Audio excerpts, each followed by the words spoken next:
Welcome to the Vibrant Living Network. Have you ever wondered what is possible beyond possible?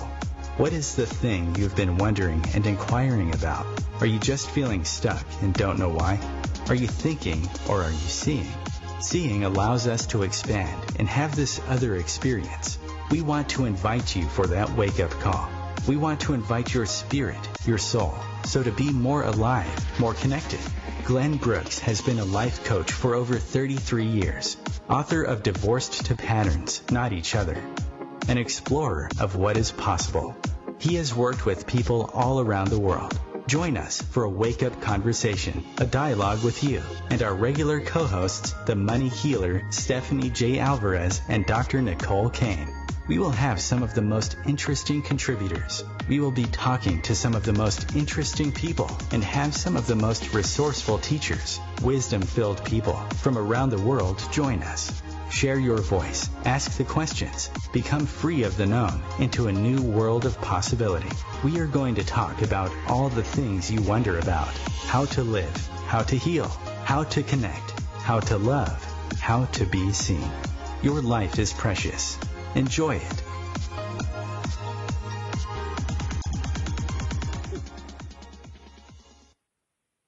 Well, first I want to welcome everybody. I want to welcome you guys. This is Glenn Brooks with the Vibrant Living Network.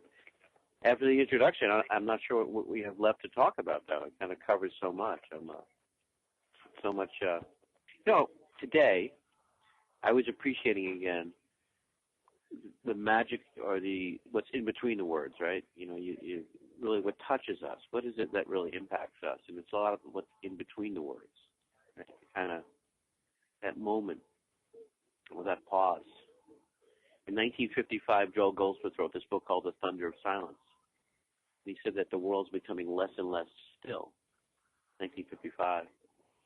And I want to welcome you to the Vibrant Living Network. I love sharing this journey with you, and it's really, I get to meet people, and from the maverick path to publishing, how to break all the rules and write your book, to make your movie, to the Integrity and Real Food Award, to Vibrant Travel.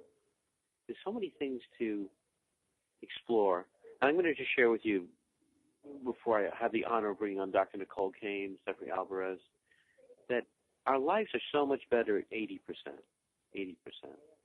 That really, that a lot of what we're going through is we're overloaded, right? Overwhelmed. So imagine explore the idea that if you practiced, opened up another level, another, if you will, a relational space, this open space, this open awareness, you kind of bring in your day. And of course I think about that when I get pulled over speeding in the office. He says to me, sit tight. And I remind myself, sit loose, sit aware, soften. Right? So it's kind of like, imagine in the day that we could really use awareness, and then use relational awareness, which we're going to explore a little in the program today as well. I'm going to be making a film that I want to get your feedback on, and I'm going to give out our call-in number 2, which will be fun, a good practice for me. 202. You have to back me up on this one, Stephanie. 202-570-7057. 202-570-7057. And I'm always curious about what you're waking up to, what touches you. Had the honor of meeting, I want to say, I was going to say I met Dr. Nicole Kane about 4 years ago. It is an ongoing kind of a depth and a wonder interacting with Nicole. I first started to work with her in the realm of homeopathy and natural medicine, but really there's another dimension to Nicole that every time I speak to her, I feel better, I become more alive, my breath deepens. And these are the invisible things of life, I think, that is hard to talk about. And so I was thinking I could just sit back and really just listen to Nicole tonight. It's always moving for me. And one of the things I love about Nicole is that she kind of allows this quality of myself that I wonder about to come alive, if that makes sense. I kind of feel Nicole doesn't put me she just kind of allows the thing that's there that I'm kind of opening to. It's hard to put this in words, Nicole. I appreciate you deeply, and welcome from Grand Rapids, Michigan. There you are, live. Hi, Glenn. It's such a joy to be on the show. Thank you.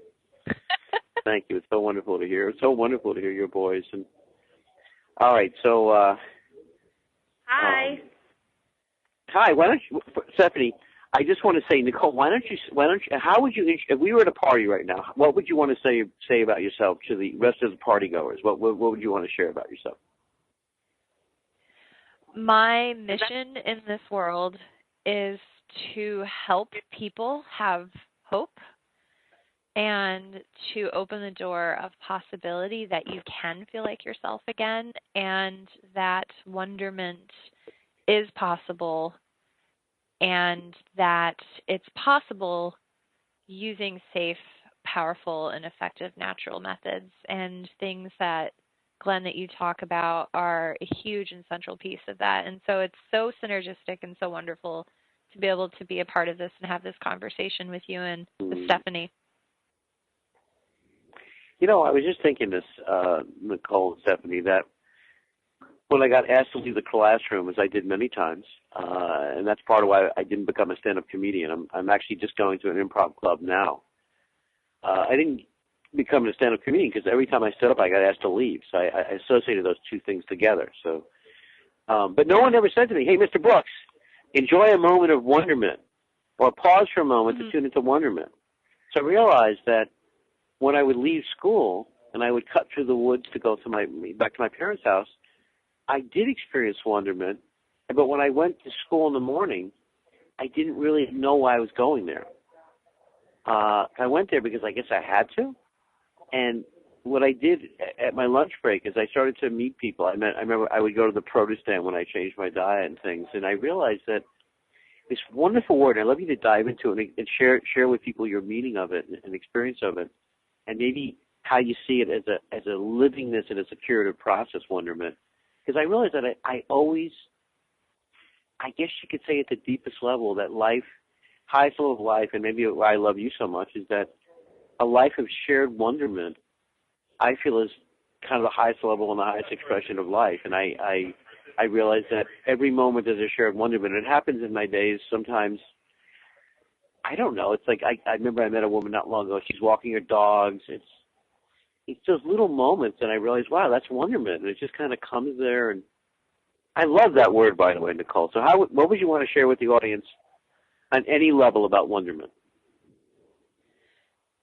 I like the word wonderment, which you could say awe-inspiring, surprising, astonishing, that which makes a person marvel.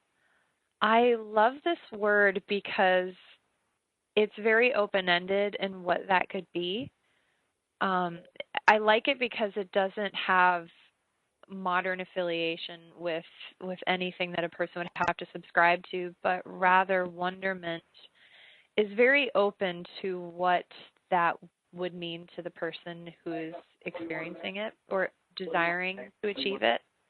And as a healthcare practitioner, my favorite way of exploring wonderment is looking at it in a state of wellness, in a state that a person can achieve in their potential. And so the way that I describe wonderment as a practitioner may be very different than maybe a counselor or a great philosopher may describe wonderment, but that's the thing I love about it. And when I think of wonderment, what comes to mind is a little child on Christmas morning when they have a present that they've been desiring, like a great big wrapped up teddy bear, and like you see that just innocent wonder in their eyes. I think of that, like just pure, magnificent bliss that is uninhibited in its form. And as a doctor, when I think of wonderment, and what I see with my patients is that in a state of health, that a person is uninhibited. And in this uninhibited that's so state, beautiful. Yes, in this uninhibited state, their mind, their body, and their spirit functions in a way that is admirable, harmonious, and powerfully alive. But the key thing with wonderment is that it's not just an internal experience. What it could go on to describe is that that person in that state of wonderment not only feels vital, admirable, harmonious, powerfully alive, but they function or exist in such a way that people around them notice that. And they look at them to live to their highest purpose in life. And the cool thing about wonderment and this kind of a definition of a healthcare provider is that it takes on sociological means. And it goes from beyond the individual person, but looks at us as an entire archetype, as an entire community, as a connected being. And so that is what I look for with ultimate vibrancy and as a provider when I'm helping my patients achieve wonderment. I love what you just said about what did you say? The uninhibited? Uninhibited. In a state of health, the person is uninhibited. Yeah. Wow. No, I just was relating because, oh my God, we're doing a little bit of a pause for the cause, I guess. All right, we're going to continue with the Vibrant Living Radio Network, the Vibrant Living Network, right here live with you and your calls, your input, your wisdom. In a moment, along with Stephanie Alvarez, who's singing right now to this song. I could feel the vibration of you singing. Stay with us. Your life's precious. Enjoy it.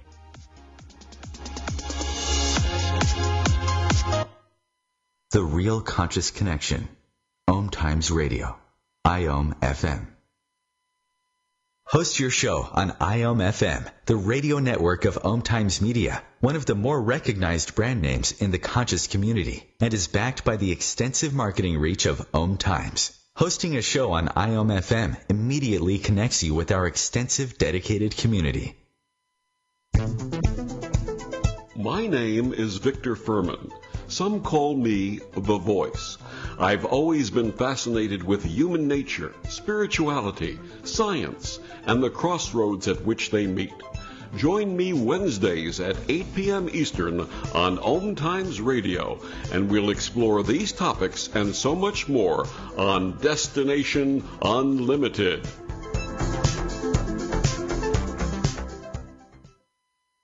In the wake of a disaster, what one thing can you send that will help people the most? A blanket, a tent, a sandbag, a doctor.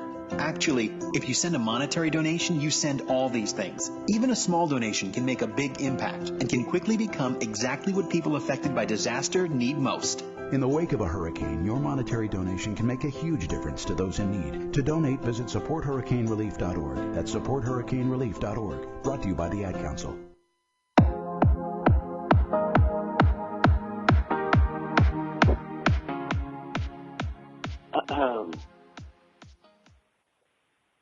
I'm Glenn Brooks for the Vibrant Living Network. We're talking with Dr. Nicole Kane, who's a Vibrant Living team member. I'm Glenn Brooks, along with Stephanie Alvarez, who sometimes you pick up vibes. I felt Stephanie was singing on the last outro. I could be wrong. I'm sure she'll validate that or not. Let's ask her. Were you singing? You are. So I felt that vibe. I could feel that. You know, this thing about being uninhibited is such a powerful distinction. I realize that when people are uninhibited and they're at ease, it's such a gift. And it's, see, my teacher said to me, he said one day, he said, there's two ways to live. He said, there's testing and there's proving. He was a physicist, and he was, like, for instance, he was probably in his 50s, but he'd go to the airport, and he said he would just think he'd want to go someplace, and he would prove it by meeting someone and going to that place with it. In other words, he just lived his life in a certain way, and he talked about testing and proving. And I realized that, God, I want to say I'm really struck, Nicole, Dr. Nicole Kane, naturopath, homeopath, genuine, real soulful, alive person. I'm really struck by the uninhibited, and I realized that. I was sitting with it, and I realized it just really. I'm just sitting and letting that really touch me because it's. I love gifting that I love that I could offer that to someone because I know how much it means when that occurs, and I know that I know there's two different people in people. I know the uninhibited, playful, genuine. And I've been in environments where I've seen people become uninhibited together, and I realize whether it's writing. It's funny. I'm driving on the Mass Pike. I remember this experience of being uninhibited, and the experience was I'm listening to Julia Cameron, who's quite a character. She wrote a book called The Artist's Way, and she says, I want to leave you with one thing I know for sure. And she says, the one thing is this.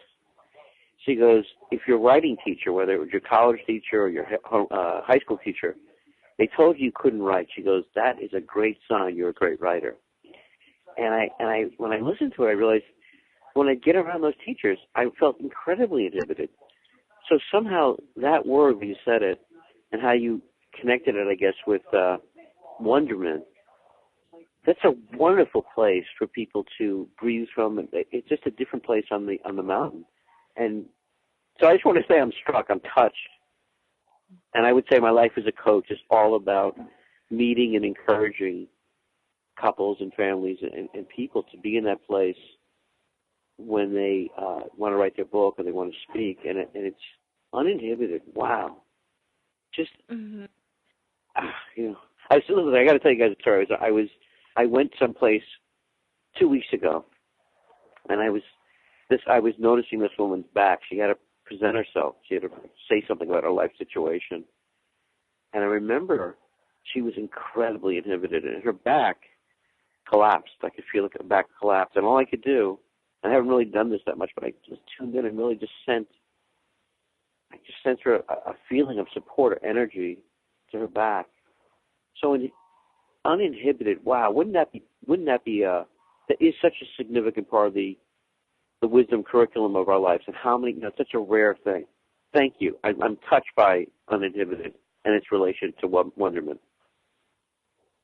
I think that it also is a really nice way to articulate what I think so many different paradigms of medicine are trying to explain. I was thinking as you were speaking about, for example, Chinese medicine, we talk about the flow of qi, and if qi is blocked or inhibited, as opposed to uninhibited and flowing, that can cause disease. Or if you are thinking like energy medicine and people talk about blocked chakras instead of the chakras flowing, or even if we go to the opposite end of the spectrum and we're thinking about detoxification, and so our body may detox through sweat, but if you have someone taking an antiperspirant and you're inhibiting the body's natural process of detoxing, I feel like there's so many different ways that we can look at that. And then even in our society, as far as like fitting in with how we're supposed to behave and how we're supposed to exist, and you don't act really silly and goofy and spontaneous in board meetings. You sit and you write notes and you be quiet. And so even sociologically inhibited. So I feel like it takes all of these concepts and it talks about, okay, so what is the antidote? And it's inhibition. And what does that look like for that person? Where are they blocked? What is the obstacle to cure? And where does that reside in their body? It's so funny. So a few winters ago, I watched this French movie. It was called, I'm probably going to chomp the title a little bit. I think it's called Miss Chitterley's Lover. You ever see that movie, Miss Chitterley's Lover? Does it ring a bell to the real title? I've heard of that. No. Well, so with the whole movie, Lady Chatterley's Lover, yeah. Thank you. From 1981. Thank you. Yeah. Thank you. So I would watch that movie. I think I watched it some crazy amount of days in January when it's freezing. There's some wonderful scenes, but the thing that I loved about the movie was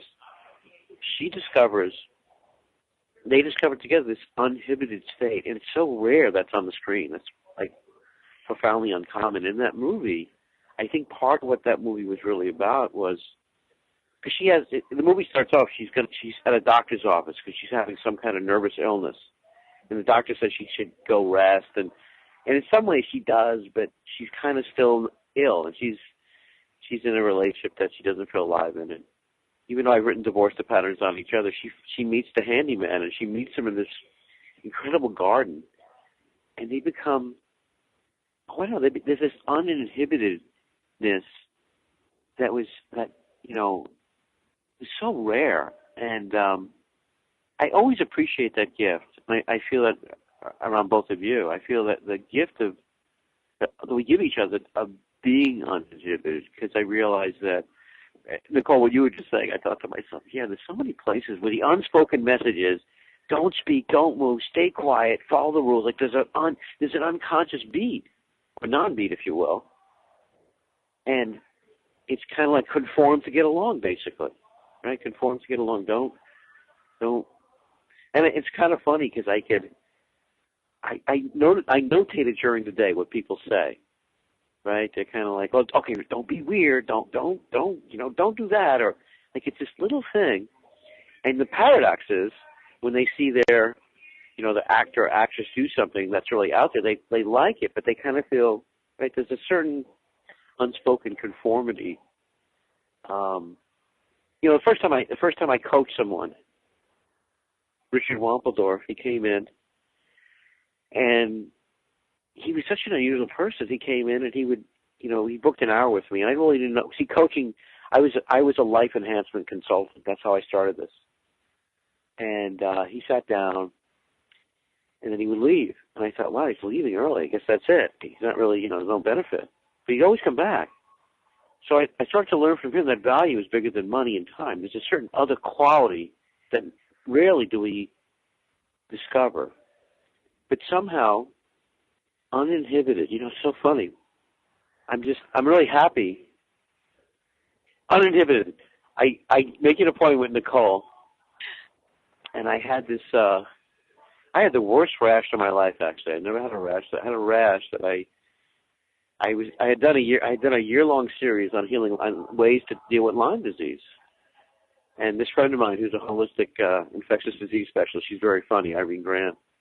I called her up, and she was so insistent I take this antibiotic, and I was like, well, maybe I don't. And I could see I did more because I felt like I needed to, or I was, and I did, And it was really funny is I didn't have a reaction before like this, and the reaction was I had this intense rash. And one day I walked by this pharmacist. She was really smart, and she goes, "Oh, that's a doxycycline rash. I never heard that before." I said, "What's that?" So I called Nicole. Now, this was the kind of rash I felt so inhibited, and I remember seeing you on the Skype, and I felt like I could just be. I felt like you've always allowed me to be, as much as and I realize that's kind of a rare thing. A lot of people try to figure me out, or they try to put me in a certain place, and you've always allowed me to be kind of uninhibited and not try to put me someplace else. I love and appreciate about that wonderment about you. Oh, so anyway, thank you, by the way, during that. I remember, I was having my house clean that day, and I could see when I'm being inhibited, it's kind of like an illness on its own, or a disconnection on its own. And the rash is a complete state of inhibition, which is the ironic part about it, is we have this expression that's super uncomfortable, and our objective is to make it go away. And I always tell this story to a new patient, especially if I have a patient with a history of acne or eczema or rash, is that as they get better and the body is pushing the disease out, and the body is removing the disease from the person and healing deeply and truly, is that it might start to express that. Like, people will oftentimes get a rash if they've had a rash in the past that was suppressed and inhibited, that as they're getting better, it may come out, it may emerge, and if the treatment continues, then it will go away. But if it's suppressed and inhibited again, a lot of times those chronic symptoms that had been treated naturally start to come back again unless the process is allowed to complete itself in a totally uninhibited form. I've actually heard a long time ago that acne and skin rashes and things like that come up because they are anger that hasn't been expressed. Do you find often that there's things that are linked to the emotions? I don't know if there's any other emotion that you feel is linked to those things, but do you see often cases, is that usually what you're treating is really the underlying root cause versus just the symptom? Yes. yes. That's the job. That's what makes a naturopathic physician different, is that our objective is to look at where fundamentally what is underneath everything that's pushing us out of balance. And if we can identify and treat that root cause, then the body has the freedom to heal itself. And so you might be thinking of, in Chinese medicine, the liver fire rising can result in skin rashes and skin eruptions. And so liver fire rising is often a result of emotional vexation, like anger or stress. And so that might be, it's a different philosophy of expressing that. And so I definitely see it. And as far as, is the root cause emotional or physiological, what I always tell my patients is, at a root cause, our vital resiliency is compromised. And the question is what is vital resiliency? And vital resiliency, in my understanding, is vital is of ourself. It's that inherent part of us, and resiliency is our ability to be resilient or to fight back or to keep ourselves healthy despite stress factors, whether it's nutrition or toxicants or emotional discord or whatever that is. And so if our vital resiliency isn't up to par, if it's out of balance or out of tune, then we can get sick. Oh, we're gonna take a brief pause. You're listening to the Vibrant Living Network. I'm Glenn Brooks, along with Dr. Nicole Kane, Stephanie Alvarez, and you. Love you to call in. Like to get your response. 202. We're speaking to you. Speak to us. 202. Feed your soul with Waves of Consciousness on OMTimes Radio. Ascending Hearts is no ordinary dating site, but a spiritual dating site with a purpose, to link you with your soulmate.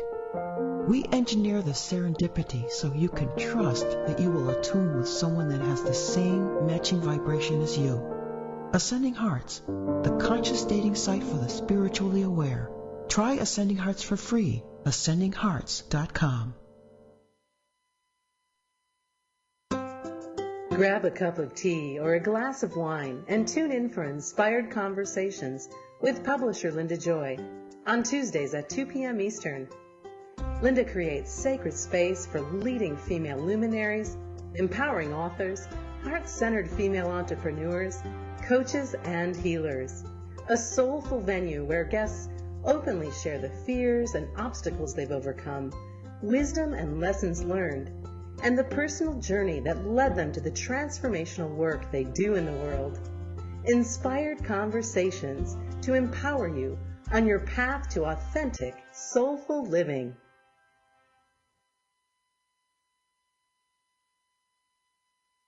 I rescued Toast from a shelter in 2011. I love Toast because she's a lazy diva. Toast does whatever she wants, obviously. She's sleeping right now.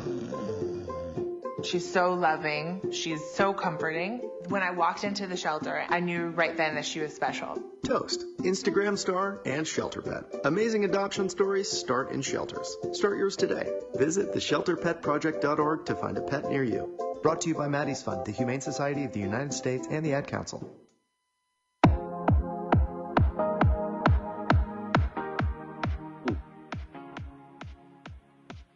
Hello, I'm Glenn Brooks.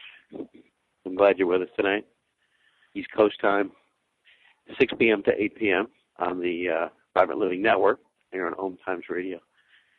I want to say, we're talking about being uninhibited and wonderment and all those good things with Dr. Nicole Kane, Stephanie Alvarez. It is challenging and tempting for me to dive into a topic that I think I'm going to get into with you guys, which is, I want to get into this whole topic of empowerment. What's power? I want to get into that with you because I see a lot of I see it as a very pertinent topic, and I feel like there's some confusion. And you want to get into that now? I mean, here's the thing. What I've noticed over the last, I'm going to say 20 years, is there's a lot of focus on this notion of personal power and empowerment, and it misses the relational impulse. It misses this is a relational journey, and it. Let me ask a question, Nicole. Like, when I say that, does that ring to you? Like, tell me what's your response when I say that. I want to get your hot off the. When I say that, what comes to you? Well, I'm kind of laughing over here because I write for Women's Lifestyle magazine, and I was just talking to the editor. I was just talking about this. One of the people in the meeting I was in was using the word empowerment, and she's like, "Oh my God, I'm sick of hearing about empowerment because everyone's talking about me too. it." And I'm like, me too.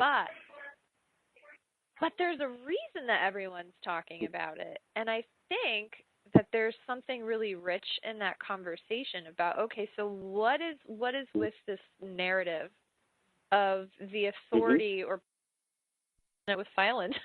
So. Oh, okay. Oh, wonderful. Thank you. Start it up. Okay. All right. So before we had I think all the people with the empowerment shows called in to jam the lines. That's my personal theory. I don't know. I was commenting on the empowerment epidemic, which I feel could tip into endarkenment. And then Nicole began talking, and then I'm thinking the people that are the advocates for empowerment maybe try to, I don't know. So who we were talking about? We're talking about wonderment, being uninhibited, and what's kind of interesting is I was listening to some of the spots, and I made I guess you could say one of my biggest discoveries, and what opened my world up was around this topic. It had a huge influence on me, and I've had the chance to sit knee to knee and to really dive into this. And I'll just share a little bit more what I kind of discovered, along with a lot of other people. So if you guys remember, there was that best-selling book, Eat, Pray, Love. Eat, Pray, Love. I remember hearing about it, and of course, I also remember when Tony Robbins came out with Personal Power. And I read this article, and the article was talking about why self-emergent journeys, personal power, empowerment, and personal therapy is hazardous or could be blockage to your relationship. And something rang so deep about that. And I was looking at an article yesterday on why self-development sucks. And I started to think to myself, what is it? What is it about this thing about empowerment? And what is it about personal power? And what is it about this that is missing a ring? And I started to talk to people. I talked to friends that were anthropologists. I talked to people that were very interested in what I was doing around divorce, the patterns on each other. It's really simple. It's sort of simple. So when you focus on your me, you focus on this self. And the other question is, does your body really operate on empowerment, or does your body, in fact, operate as a system? So is it really the fact that I see us as a relational system, and that what I've noticed in my listening, and I love your feedback, is that empowerment and the focus on empowerment has broken a lot of relationships. So I would say I stand and breathe and explore what I could call relational power. And I've now had a chance to run this by a lot of people. I'm putting together a relational conference. I'm doing a movie kind of around this.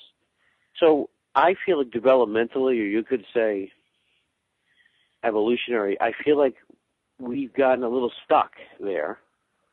And that somewhere between empowerment and force, we've really been brutal in our relationships. And I think it's a misunderstanding, or it's a phase. And there's something there, but I feel like it's been overused.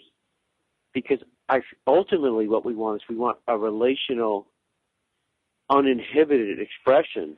And so a lot of people have harmed their relationships around this notion of empowerment. That's what I've noticed, and that's what I've been exploring. So what I'm saying here is that, and you've heard it, people will say things like, well, we're growing at a different rate. And something happens very different when our journey becomes relational and we open up together. And you can see this, I want to say there's a lot of wise women in my life who have shared this with me, and they so love and appreciate the masculine, they love men. And they've come to me and said, it's been disastrous, this whole thing around empowerment. So I'm using some strong things here, but I feel like it's worth exploring, because when we get so hypnotized by the language, And everybody's like, rah, rah, rah, empowerment. We got to ask ourselves, what is that? And is it serving, what function is that serving? And so it's been one of the things, as I've kind of done this series around divorce the patterns on each other, because I'm going to give you guys an example. It struck me, it was by surprise. I talked to a woman who was leading these workshops internationally on leadership. She was leading leadership workshops. And I thought I should call her because I knew who she was working with. She was working with someone, a fairly renowned person in the empowerment movement, if you will. And she called me up, and she said something really interesting to me. I think it's going to surprise both of you. So she said, she says, Glenn, I had to stop teaching that. And I said, why? And she said, she said they focus on personal responsibility. They focus on personal responsibility, and they focus on creative expression. And she says those things are so hazardous to the group. And I said, say more. You're kind of speaking my language. She said, personal responsibility is not co-authorship. It's not relational responsiveness. And so she saw some of the hazards, and I had told her about divorce the patterns on each other.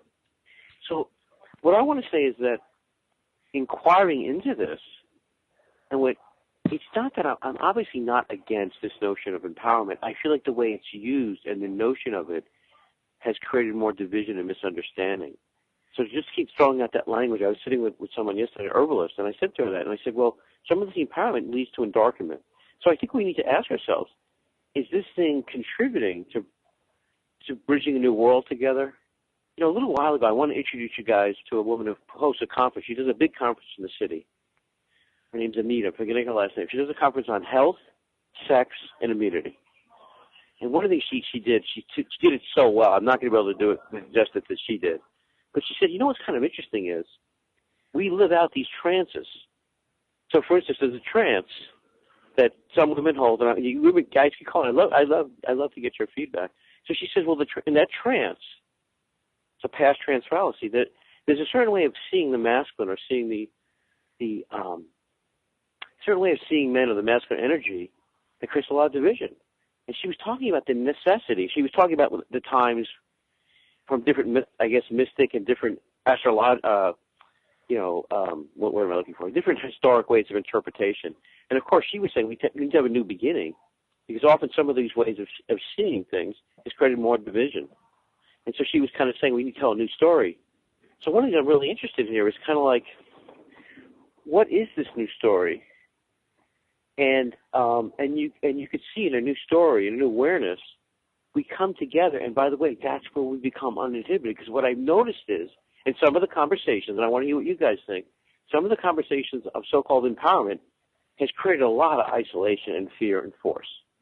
Our number, by the way, here on the Vibrant Living Network, along with Dr. Nicole Kane and Stephanie Alvarez, who I think is singing in the background, 202-570-7057, 202-570-7057. I'm waiting for Nicole, I'm curious, of course, what you have to say. What you guys have to say. I'm Glenn Brooks for the Vibrant Living Network, where we're relational. I want to hear your relational ideas. And what's touched you? What's spoken to you? Stay with us. Your life's precious. Enjoy. Stay with us. The future of Internet radio is here. OMTimes Radio. IOM FM. Humanity Healing International is a small nonprofit with a big dream. Since 2007, HHI has been working tirelessly to bring help to communities with little or no hope. Our projects are not broad mandates, nor are they overnight solutions, but they bring the reassurance that no one is alone and that someone cares. To learn more, please visit humanityhealing.org. Humanity Healing is where your heart is. Hello, I'm Lisa Berry. Join me every Monday at 1 p.m. Eastern Time for Light on Living, a chance to see new, hear different, and feel more as I shine the spotlight on all the ways to lighten the load of life's challenges. Light on Living is your link to that new way you're looking for, that new understanding that will enhance your life, and that positive connection that will support your growth. So join me and you'll gain insight and start to see things in a new way that motivates you. Listen and imagine.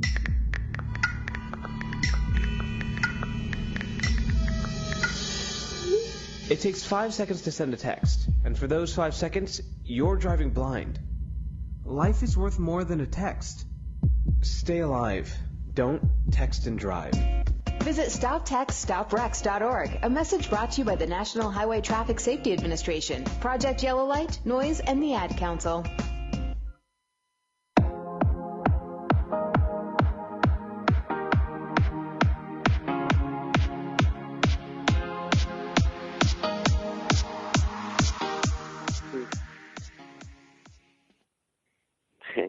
Hello, I'm Glenn Brooks for the Vibrant Living Network, along with Dr. Nicole Kane, Stephanie Alvarez, and exploring this notion of how to embody wonderment and being uninhibited and bridging the gap so that, and I want to say this, that our assumptions and our conclusions are really poisons, right? The assumptions and conclusions. We're talking about empowerment. I'm going to go to Nicole. Contestant number 16. Now, Nicole, I wanted to get your take. You took a very surprising turn with what you said before that recent segment break there, and I think it is absolutely brilliant. The empowerment.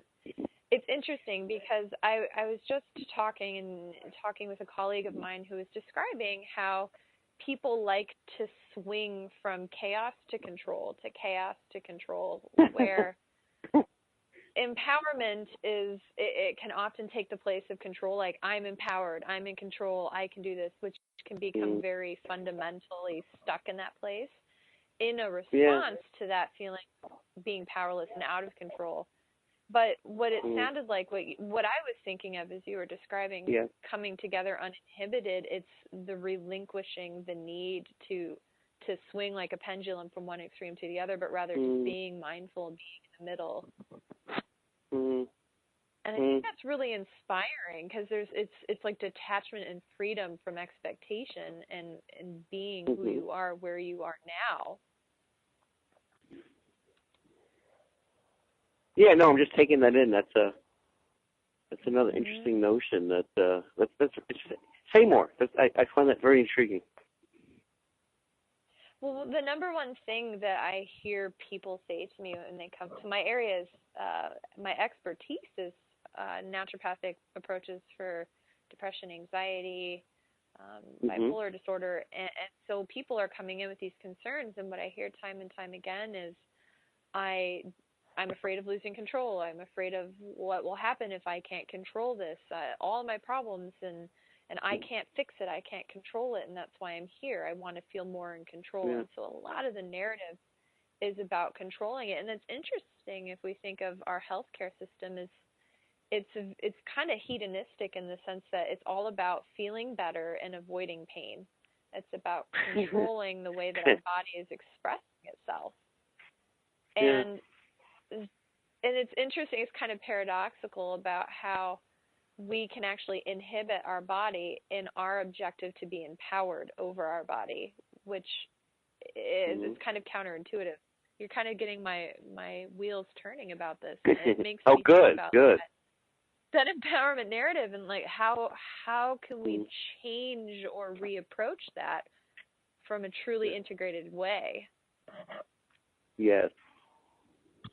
I think it was, okay, so Stephanie was on the way to a group, and so it was an empowerment group. So I said, Stephanie, empowerment groups suck. I said, remember that tonight, so we're laughing about that. So I'm glad that it's got your wheels turning, by the way. I want to be in this question together because it's a lot more, what's kind of interesting, Nicole and Stephanie, is that I've had a lot of aha moments with people, with dialogue, with talking to people about this, and especially, and what's kind of fascinating is, and a lot of people don't know this, but a lot of separation and divorce occur when people go on an empowerment journey or self-emergent journey. So one day it was funny. I remember looking at the newspaper, and they reviewed the movie Eat, Pray, Love, and what it said was, it was USA Today, which is my least favorite paper, but it said, like, this is a movie about a woman who's a narcissist who doesn't see her husband as having any soul. And what I find kind of interesting is that, I guess you could just say that if there's an endarkment factor, I think it's this idea that it's just really our journey. You said about, it's interesting because we apply it to medicine and the mechanistic view on medicine. It really is a certain solo empowerment, in a certain sense. And it's, I want if your wheels are moving, let them move more. Say more. Well, what would it look like to be more mindful of the I, thou space within your being? And I know that's a mouthful right there, and I'm kind of thinking out loud. And so well, you usually say that when you go to Denny's to the waiters, so I know that you're practicing it. I am. I'm in a deep rehearsal of that right now. Well, Coach Glenn, you and I talked about Martin Buber, and he's a German philosopher, and he wrote in 1923 a book called I and Thou. And so he talks about finding meaningfulness in relationships in two separate ways. And one is an I towards an it, and one is an I towards a thou. And so if we look at the body as an it, and our objective is to be empowered over our body, to be empowered over our symptoms, over our disease, over our relationships, over our anxieties, over our jobs, we're relating to it as an it meaning an other, something separate from us, outside of us, away from us, something to interact with, but something we're fundamentally separate from. And so what if empowerment can manifest in a way of an I towards an it, as opposed to relinquishing the need for empowerment and finding meaningfulness in an I towards a thou relationship with ourselves, with our bodies, with our symptoms, with our coworkers, our loved ones, our disease, which is when you interact as an I towards another that is not considered distinctly separate from us, but rather a part of us.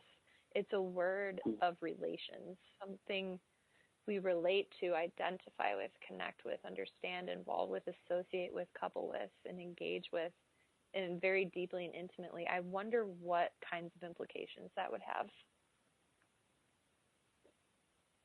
Yeah, well, I think there would be another whole, 15 years ago in San Francisco, I was talking to this woman who was running writing groups. And she said, "Glenn, I won't go to another women's group." She goes, "It's time for men and women to bridge the brain gap and the soul gap together." And it was interesting because I just started to notice that, I did a thing. There's a book. It's called the We Brain. It's all about how the brain comes together. And I can realize that from our meditation practices, it's very solo. And when she said that to me, it just rang, because I realized, when I was around certain women, I realized, they're getting more averse to the masculine, they're getting more averse to men.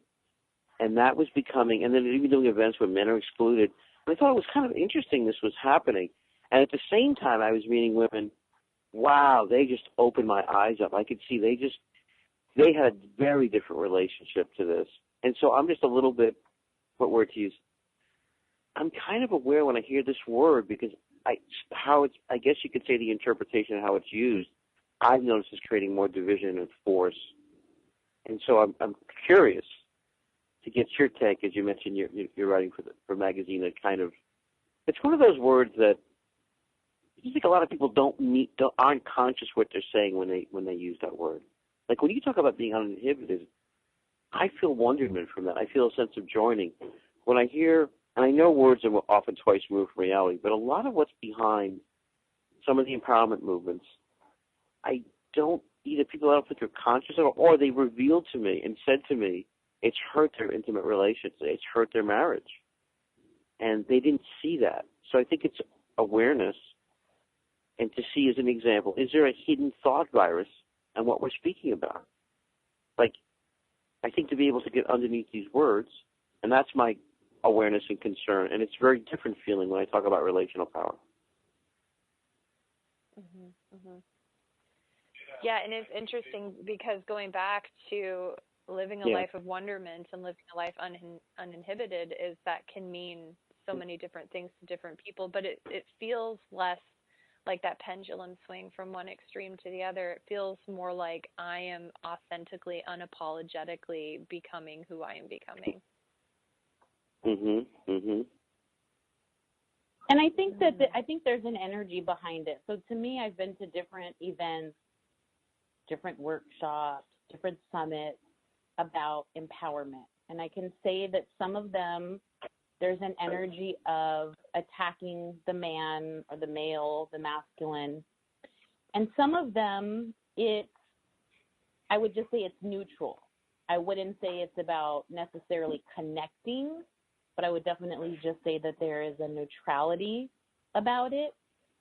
And I don't necessarily have a problem with the word, but it does invoke some emotion when you go to the event, and there's that side of it where, as Glenn, you would call that endarkenment, where I do see sort of that male bashing coming in, throwing all males into a certain category. For me, I've never felt like that. Even when I had my relationship and we went through our ups and downs and, we separated, I never felt and I never said all men are ... All men ... But I've seen and I've heard a large amount of my friends, a large amount of, females, that they do that. And I think that that's unfair to say that because it's not true. And Glenn and I have had this conversation because for many years I chose to only work with women. And I shared with Glenn the reason why I did that is because I would get harassed by men, or it would quickly turn from business, them trying to turn it to pleasure, hitting on me, being very inappropriate. And I've had this conversation with many other women, and I found that women in business, they've also come across this. So there's a large amount of women right now that are only choosing to do business with women because of that. However, I do feel that I'm in a place right now of my journey where I do really want to connect the masculine and the feminine. I do want to be the bridge, to bring both of those together. And I've been to events that men have been a part of, and there's a different energy. It's a really good energy to have both the males and the females coming together to express themselves in healthy ways, to have this connection. Because when you talk about being inhibited, I had a friend that did a post recently, and she's in her 50s, and she was talking about how she's just barely now in a space of really being able to tell people sort of where to go. And what she meant by that is just being able to express herself in a very genuine and authentic way, because for so many years she was repressing how she really felt, feeling as though she needed to sort of fit in a box. She needed to be some sort of way to be accepted. And now she's over it. And I find that with women, oftentimes they do not get to that place in their life until they're so much older, because we are going through life and we're having relationships and we're having children and we're doing all of these things, and we're definitely I would say, more likely to really compare ourselves and to want to do things to be accepted and to be pleasing and to be liked and to be loved. And so we will sort of morph ourselves into things that we are not really. And we do that in relationships, thinking that, this person is going to love me more if I do this, if I'm pleasing in this way. But then there's also this very restricted part when it comes to intimacy. Oh, I guess we got it. We actually, could you believe we actually used up that hour so quick. Nicole, give out your website. www.drnicolekane.com. www.drnicolekane.com. What a pleasure. So wonderful catching up with you, Nicole. Appreciate you deeply. Thanks, bud. Stay with us on the Vibrant Living Radio Network, and we'll talk more and we'll explore more. The cutting edge of conscious radio. OMTimes Radio. IOM FM. Change and growth are part of natural life and also part of your spiritual life. Everyone needs support and guidance, especially during life passages. Upgrade yourself with the OMTimes Experts program. With OMTimes Experts, you have access to the best intuitive coaches, spiritual teachers, counselors, astrologists, and oracles. Our team was carefully selected so you can trust. Find out more at experts.omtimes.com. More than 24 million Americans have an autoimmune disorder, and that number continues to grow. I'm Sharon Saylor, and I'm one of those 24 million. To put that number in perspective, cancer affects about 9 million and heart disease up to 22 million. That's why I've brought together top experts and those thriving regardless of their diagnosis to bring you the latest, most up-to-date information. Join me, Sharon Saylor, Friday night, 7 p.m. Eastern, for the Autoimmune Hour on Life Interrupted Radio to find out how to live your life uninterrupted. Hey, Dr. Phil here. You know, I help people solve difficult problems every day, but one problem has me stumped: childhood hunger. Nearly 16 million children in America struggle with it. Luckily, the Feeding America network of local food banks collects surplus food, giving hope to hungry children and their families. But they need your help. Join me in supporting Feeding America and your local food bank at feedingamerica.org. Brought to you by Feeding America and the Ad Council.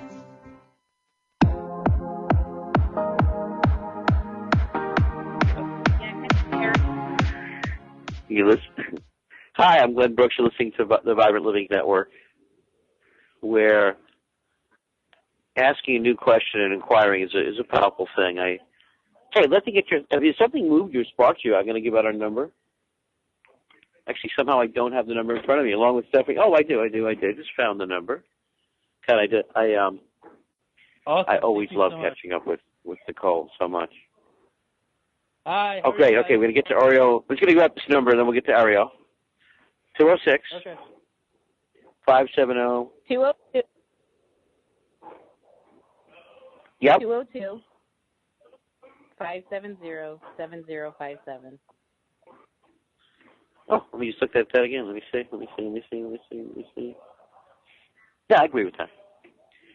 Yeah, you all right. 206. So, Thank you. no, I appreciate it. Listen, I will. I was just, you know what I was pondering on today was there's the moments where I love these moments today where I kind of yield what I think, you know, I just yield that. I kind of, and it's what happens is when I yield it oftentimes it allows something to occur that I didn't even expect or want. So kind of, there's two things I practice every day. So I practice soft eyes, is an example. I did a lot when I would be biking. I would use my eyes and I would let things come to me rather than straining. I would kind of be soft, and then I would kind of yield my opinion. It's kind of an interesting practice to kind of like notice that you have an opinion, and then kind of wave it to the side. So that's something that. Hey, Stephanie, we have with us Ariel. I'm still learning Ariel's last name. He says it very well himself. I don't say it as well as him yet. I'll let him say it. He's our New York and New Jersey producer. He also works with me around Unscripted Power. So Unscripted Power is the ability to touch and reach people and speak to people's soul, if you will, the soul of the audience with no script and no rehearsal. And I have a weekend coming up this weekend, which we're going to talk about in a moment, called Unscripted Power. And I've written a book called Unscripted Power, which we can go over some of the chapters tonight. I think would be fun. So Ariel, there you are. Hello. What's up, guys? Say your last name, because I couldn't say it. as long as you didn't pronounce it barbarian, it's all good. My name is Barbarian. Exactly. I would agree with that. Would you agree with that, Stephanie? Yeah, we both agree that's your last name. Yeah. I hope True. By the way, Glenn, when you said practicing soft eyes, I thought that was something that you do on a date typically. I told you I don't date ever. Yeah, I don't date. I go beyond dating. I told you I wouldn't know what to do on a date. I'd be like, what's this? I just really beyond dating to relating. I don't know what to do on a date. I would be nervous about it. You know what I mean?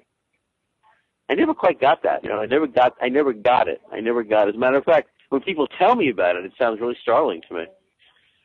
Someone calls me and says, I went on a date last night and it didn't go well. And I'm thinking, well, it's not supposed to go well. It's dating. That's my response usually. It doesn't go well because it's dating. Again, I wouldn't know what to do. If I thought I was dating, it'd be terrible. It'd be like holding a 50-pound weight in the pool. It'd be like, oh, no, I relate.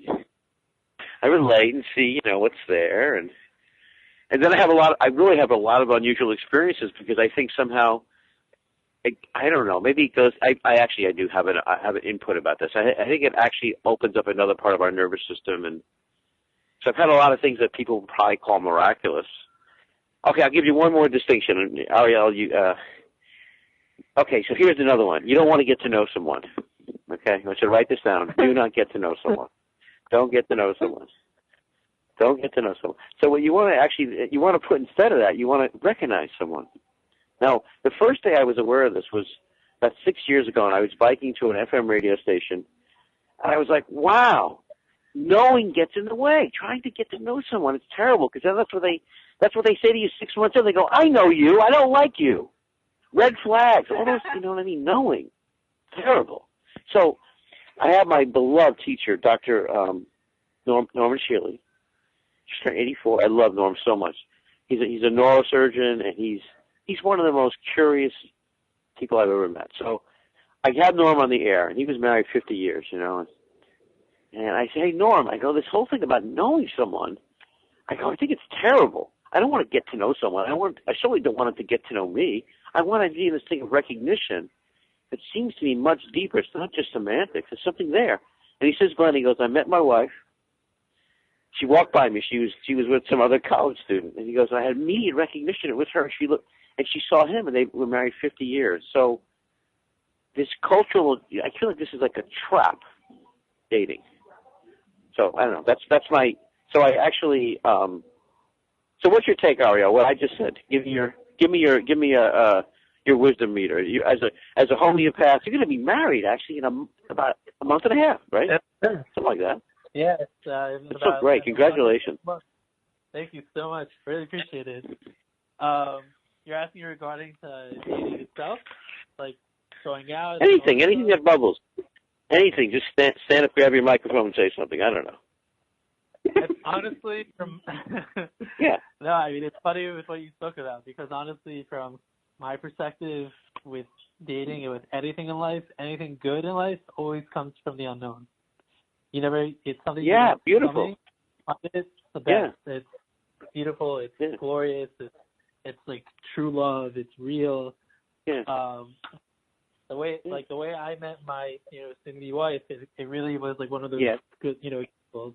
Because I dated for a while, and it was always tough, like going out with girls, periodically, and not finding the one, and I would follow normally, like whatever. And then the way I found my new wife was ironically it was through a basketball game. Out of all things, I'm with my cousin one day really? Playing. Yeah. Yeah. Did I ever tell you this, Glenn? I never told you this, did I? No, you didn't. Tell me. Yeah, so I was playing basketball with my cousin one day. One-on-one pickup. And my cousin happens to make a bet. And what's the bet? The bet is whoever loses, the loser has to go out with the winner's suggestion for dating. Because at the time we both were, helping each other find people to date. So whatever, okay. We were very into it. So we played. For some odd reason, none of my shots were going in the basketball hoop whatsoever. Even I can relate. I can relate to that. We're both retired, so that's what happens. I lost, and he had a suggestion for me. The suggestion, the girl he recommended, ended up being my current fiance, who God willing will be my wife in just a few weeks. Wow. Wow. So I need to. I think I would. You gotta get on those shorts, jerseys, shoes. You gotta get rolling on the court.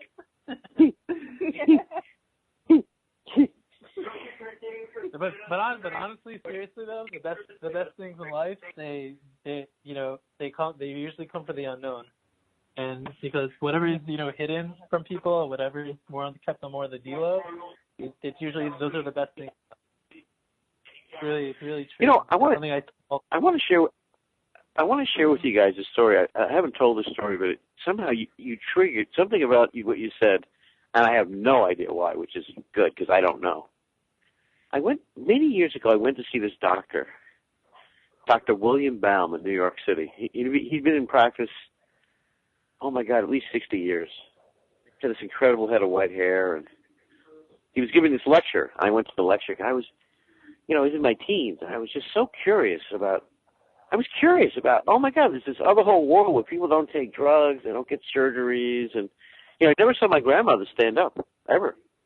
And she just laid in bed. And when I saw her out of bed, she was in pools and with harnesses and, therapeutic kind of pool work, and they diagnosed her with rheumatoid arthritis. And my grandfather was the only person I really could be around. So and when she passed away, he passed away within probably 6 months. And I remember the day before he passed away, the doctor said everything was normal, whatever the heck that meant. I guess normal wasn't so good. So I remember hearing this lecture. And this is so really when people ask me how did the radio come in and how did me doing this whole approach about unscripted power and going beyond the interview, well, I think it happened. One of the things I recall about this experience was I saw Dr. Baum lecture about 100 people. He had this incredible head of white hair. He was 85 when he was lecturing. And I thought to myself, this guy was like, he was like I don't know, he was very close to the infinite. He just really, I couldn't wait to go see him. And I remember there was a couple sitting in front of me. And when he finished his lecture, the woman turned to her husband and she said something like, what is he saying? And the husband said, he's saying we're all full of crap. He's talking about how detoxification. And I thought, wow, that's what he's saying, basically. Yes, we're all full of crap. And so next thing I know, I go to his office. He was on 42nd Street for 60-something years. And it was such an old-fashioned office that it was this pane glass window, and the bell rang this certain way, like you'd see in old-fashioned movies, And so I walk in, and he's standing in front of the open window doing these incredible breathing exercises. And I see him, and I could feel, I'm just touched. I'm just like, I'm so grateful to be there with him. And I realized I haven't yet been around someone like this. And it's so different. My father was my adopted father. I saw him take 6 decongestant pills every day.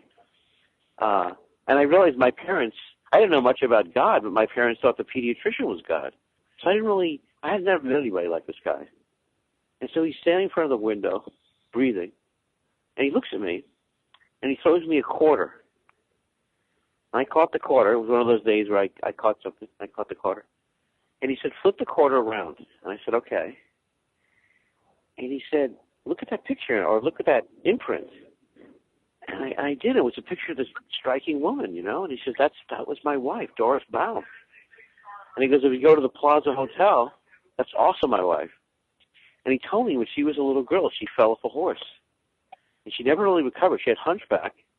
And it wasn't until, the 40s or something, that she met this guy, Bernard McFadden. Now, Bernard McFadden was one of the world's largest publishers, and he published these unusual health books. And he's telling me this, and I'm staring at this quarter, and I'm feeling this feeling like somehow that changed my life in that moment. I knew something was different after that. But also, I realized that we could listen to our listening, and in listening to our listening, we could have a different relationship with life, people, and healing. Stay with us. You're listening to the Vibrant Living Radio Network. Our new genius contributor, Aria, will have more to say in a moment, along with Stephanie Alvarez.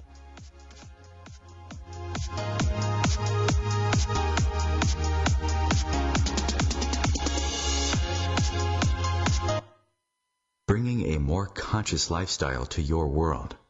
OMTimes Radio. IOM FM. OMTimes magazine is one of the leading online content providers of positivity, wellness, and personal empowerment. a philanthropic organization. Their net proceeds are funneled to support worldwide charity initiatives via Humanity Healing International. Through their commitment to creating community and providing conscious content, they aspire to uplift humanity on a global scale. Connect at OMTimes.com. OMTimes, creating a more conscious lifestyle.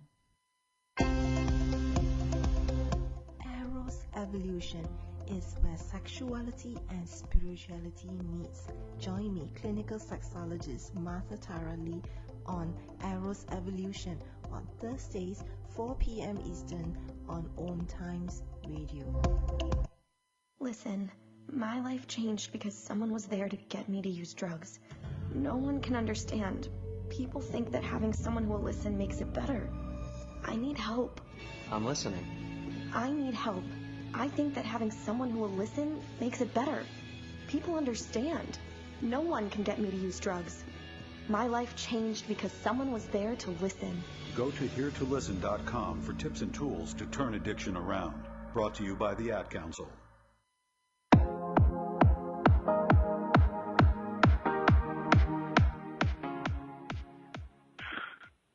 That is the funniest music. You're listening to the Vibrant Living Network. I'm Glenn Brooks.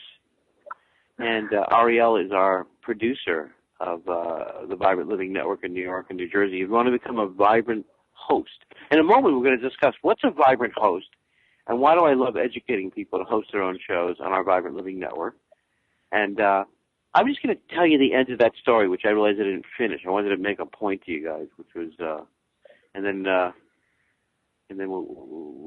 Ariel, I realized I want you to introduce yourself a little bit more. So here's the interesting thing. So I started to pay attention to this thing called listening to the listening. What I mean by that is that I started to notice in some areas that I had I have a chapter in my book called They Run for the Hills, by the way. These are the people who don't get me, by the way. I'm curious what that chapter is about. They don't get me. They run for the hills. So what was interesting is when I was going to see this doctor, Dr. Baum, I remember the first time I saw him, he gave me this dehydrated vegetable broth. And he says, go home, and he goes, just have this for the next 4 days until you see me again. And I remember this day I want you guys to relate to this story. I want to tell me if you guys have had an experience like this. So I come home to my parents' house, and I feel like the vegetable broth is kind of like the sacred broth. I have this broth that this guy who's, close to the heavens gave me. So I walk in the house, and my father had this one friend. He literally had one friend, this guy, Lee Cuby. And Lee Cuby had like a 60-inch waistline, and he probably was on, a couple of different medications. And so I came home, and I don't know why I did that. You ever say something to someone who's like the person who's absolutely the least likely person to get it? So I said, he said, what did you do in the city? And I said, I just went in and I had a colonic. And I said, I'm gonna live on vegetable broth. And he looks at me, he was on medications and had this huge waistline. And he says, he goes, that's really dangerous, And I thought to myself, actually living with medications and eating dead food seems more dangerous. So during this phase, there was a Jewish guy, very Hasidic Jewish guy. He went to the same doctor as me. And he said to me one day, he goes, why does the doctor treat you so well? He goes, he doesn't ever speak to me. And he goes, he speaks to you like you're a relative. And I was thinking, when I go there, when Zeke would go there, I think Zeke focused so much on getting well. And the whole experience meant so much to me. Like the whole experience, I was just so moved by, I realized I was around someone who saw not just a new world, but he saw a new world that I didn't see. And I didn't just focus on that I wanted to get well. I focused on that new world. And I see with Vibrant Living and Unscripted Power and the coaching work that I have the honor of doing, it's really about this ability to become free of what I call thought viruses, right? The viruses that we live by and don't even see, and to really develop this different relationship to life. And I had the honor, by the way, funny enough, I had the honor of meeting Ariel, who I feel like I've known forever, or I'm gonna take known out of the equation. I've had a connection with Ariel. I feel like he's a family member. He is a family member. And so I couldn't even tell you the date that we met.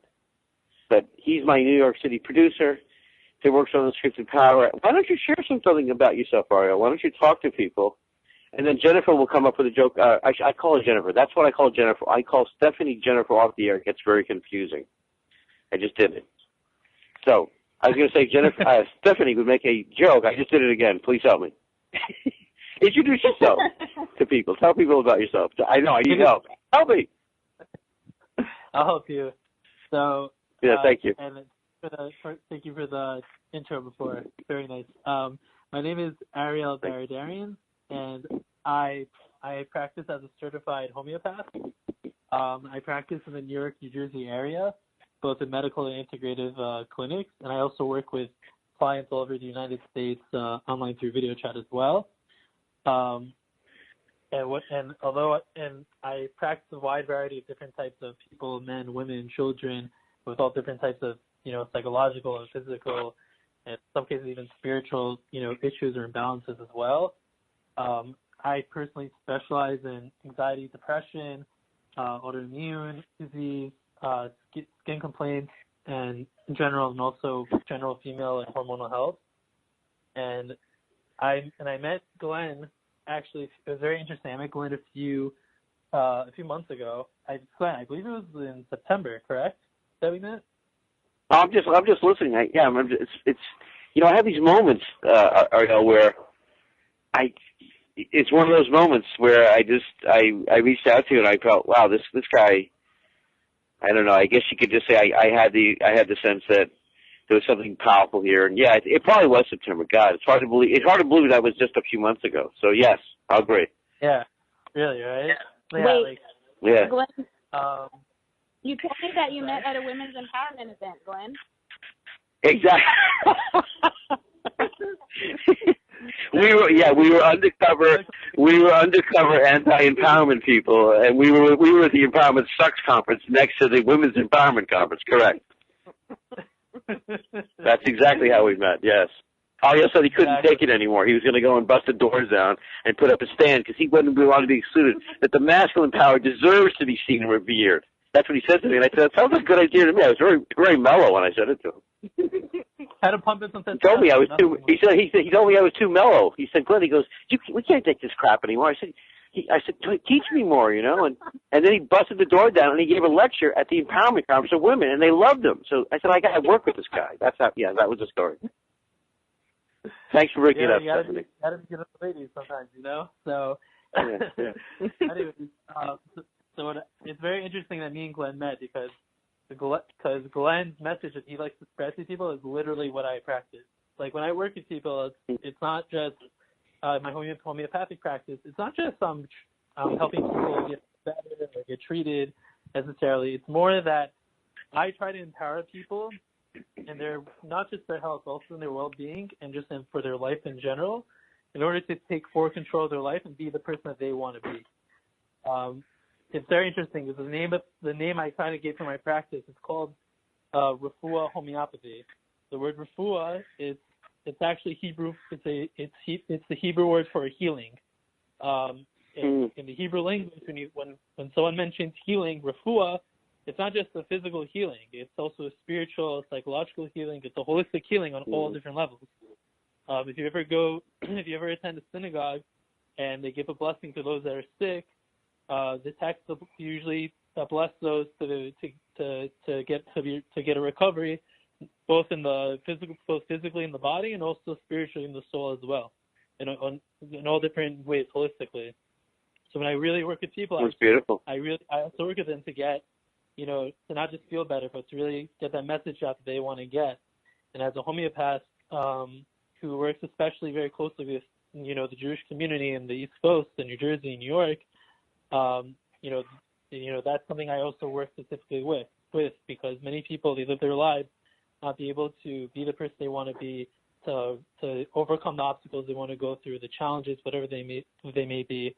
And I'm not cheering them. I'm not particularly curing them. I'm literally I see myself more as a guide, as a messenger, someone there to help, bring them to that goal. They're doing the work at the end of the day. I'm just there to give them the necessary, the support and the guidance and the help that they need to do the work that they have to do.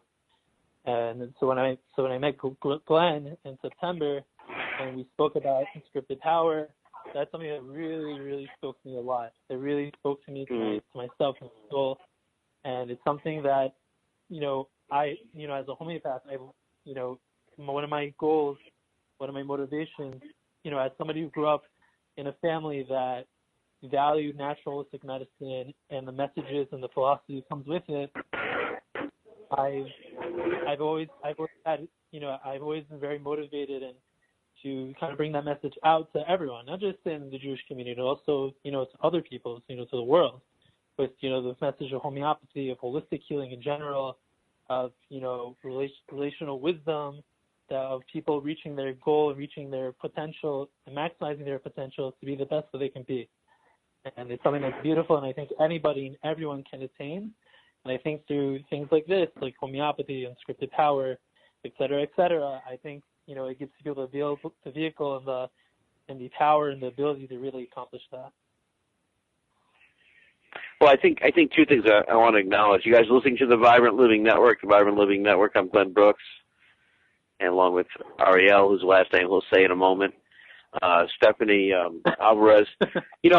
Two things happened after your meeting with Stephanie, and I want to acknowledge it because Stephanie hasn't publicly acknowledged it yet. One is Stephanie eats most of her meals now out of a yarmulke, and two, she converted to Judaism within a day of speaking with you. So I want to say your impact on people is very, very strong. So I think that's a powerful thing. I don't know I'm not sure what kind of yarmulke she's eating out of, but she did acknowledge that after meeting you that it was a significant dietary change. So I don't know about the yarmulke, but we gave her a special Jewish name, though. No. Yes, she has. She speaks to me, and she speaks to me. She speaks to me in Hebrew regularly, so it was a breakthrough. She's a different person because of you. You know what I'm going to do? I'm going to catch. Rich husband, though, when I converted, so I just want to throw that out there. I was promised the rich husband. I'm waiting on that, Ariel. Why does everyone come to me for Jewish guys or women to date? It's very interesting. I know we're supposed to motivate people. You've got that Jewish good guy vibe, I think, is what it is. You know what I mean? You've got that. I want to say this is so weird. Right now, as we're talking, right in this moment, my son, Michael Brooks, is live on YouTube doing the Michael Brooks Show. So I want to say Michael's just doing great. He's got about 760 members on his Michael Brooks Show. So you guys should catch that on, YouTube and some of his shows. They're really brilliant. And he's like the current day Jon Stewart, very funny, very insightful, and knows a lot more about, as he reminds me often, he knows a lot more about politics than I do. He likes reminding me. He's always, having powerful children is quite interesting. I wanted to ask you, Ariel, as somebody who's currently going through a sickness, working my way through it, I don't know if I caught the flu or whatever it was. You said that, so I love how you said that. You got me to shut up for a second. Whoa. Okay, keep talking. Do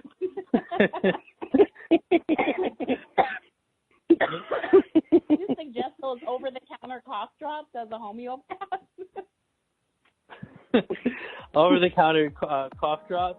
Not really. Nah. Oh, okay. We're gonna take a brief pause from this. We're gonna have a deep pause from this intimate conversation here on Vibrant Living. Vibrant Living Network. I'm Glenn Brooks. Call and say hello.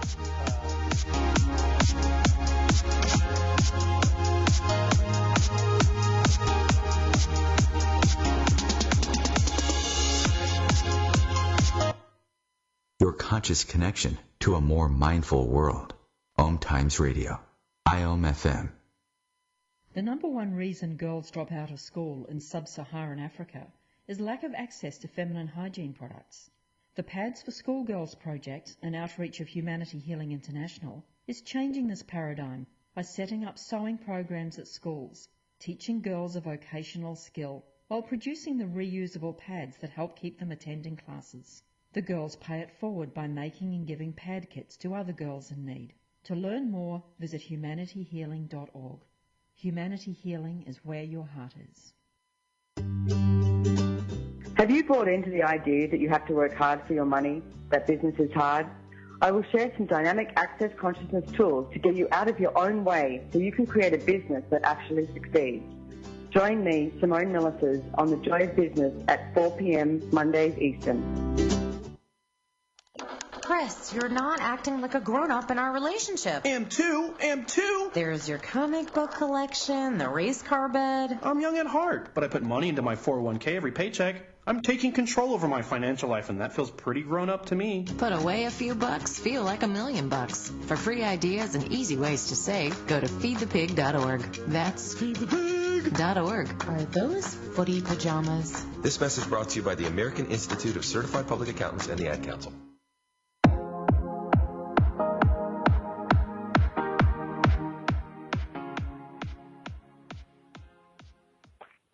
Hello, I'm Glenn Brooks. You're listening to the Vibrant Living Network, exploring things that we probably never learned, that you didn't catch in school, and from how to write your book, break all the rules, the Maverick Path to Publishing, how to write your book, break all the rules, make your movie. I'm going to be sharing about a movie that I'm going to be making. I want to invite you to be on my production team. I want to get your ideas. I want to see what touches you. It's kind of a unique movie. It's called The Announcement.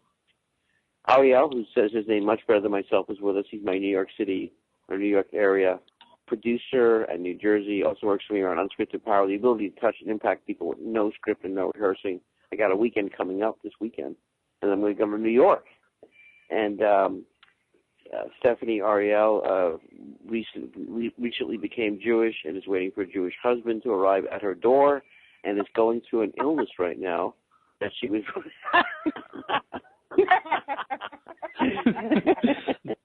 in which no cough drops will help. And somehow she was willing to divulge, mention her illness to Ariel, kind of almost like a confession. So I don't want to interfere with that. Go ahead. Ariel just said no cough drop's going to help me. Wow. We have something better. Oh, what? Okay, let's hear this. What's something better? Oh, you're asking me. Well, yeah. I've worked with people. I've actually worked with people with, cough issues and, and asthma and things like that. Cough drops, they do help. Like they alleviate the situation, but, if you have something more chronic, it's more long-term or long-lasting. And it's not just something like acute or in the moment. A cough drop will help, but it won't get rid of it, permanently and completely. In general, when people come to me and they tell me, I have migraines, or I have, this issue or that issue. Can you treat it? Can you help me with it right now?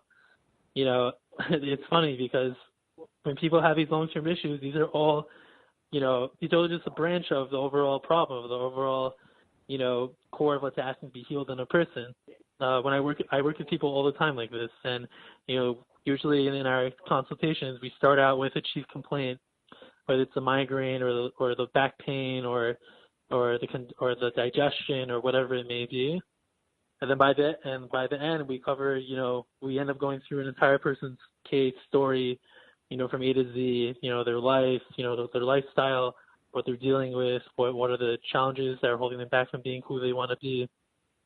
And then we realize at the end that first complaint, although it's important to go into and to discuss, it's just a branch of the inner, of the inner, vital forces, energy, chi, whatever you want to call it, imbalance that's giving out signs in the form of, physical ailments in order to show, I need help. There's something more to this. There's a core that needs to be addressed, and this is what really needs to be healed. And that's how, in my opinion, no matter what holistic modality or any modality you want to use, that's really the mindset and the way you have to explore people's health issues, especially when they're chronic and long term. So if somebody comes into you with a cold or the flu, do you go through that same extensive intake? So obviously for an acute situation, like what you just mentioned, if someone comes with a flu or a cold, and they've had it for like a few days or a week, that's obviously a different story, because that's just the body's, that's something the body's dealing with at the moment for whatever reason. So we would just address that issue. But even in that case, there's no like generic homeopathic remedy you give. Like you wouldn't give like a decongestion or a drug or whatever. Every person that expresses that cold or that flu can express it very differently. Very, very differently. Some people can have, some people, their congestion comes out differently. Their discharges may come out differently.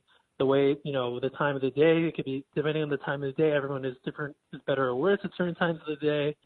You have to look at the unique and characteristic symptoms that are expressed in, for example, that cold or flu. So in an acute case like that, while